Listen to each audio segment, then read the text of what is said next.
Hi, and welcome to another quick tip for doing this running man. So let's start by adding a running man. I'll just import one. Let's import it. I'll find. And we actually don't need to see those. So let's put it back in here. And we can also delete all these kind of small details that we won't need for this. Okay. Let me just rotate it the other way. Quick and easy.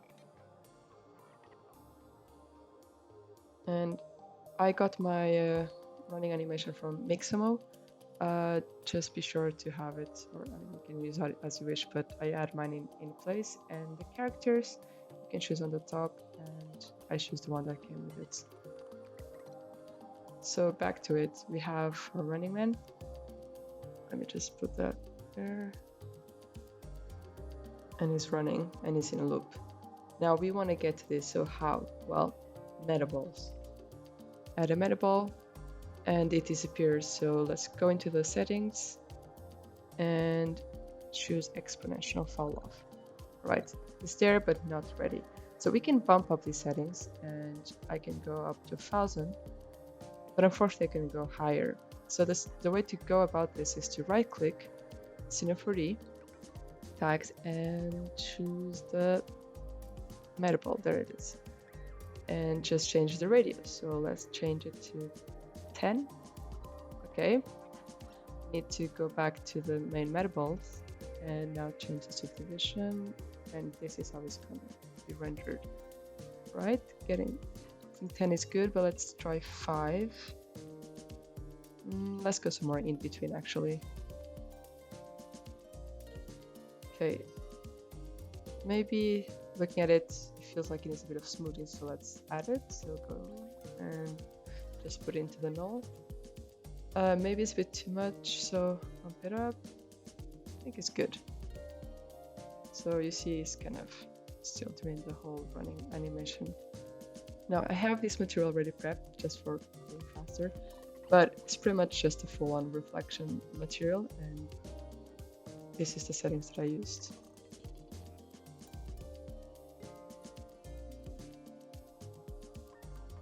Now we have this reflection, right? But how do we get those colors? Well, reflections.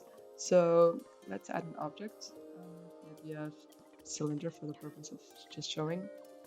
Let me just move it up, and I'm just gonna scale it. Okay, let's add this into a corner. Add a grid array, and I think you're already kind of seeing where this is going. So let me just control drag to duplicate this and more. Right, this is just some random colors. Let me just add them.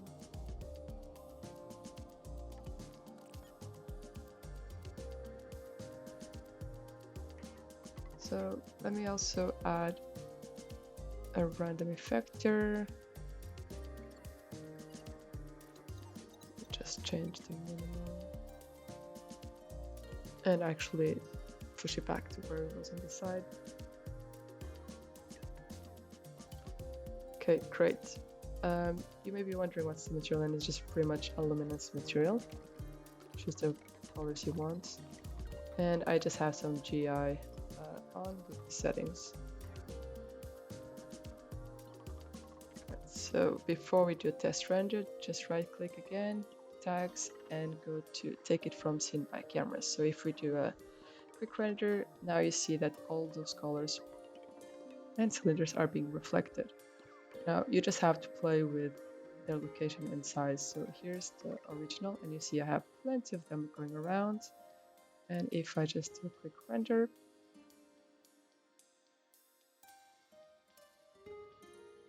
voila, here's pretty much the whole technique behind this. Thank you, and see you on another quick tip.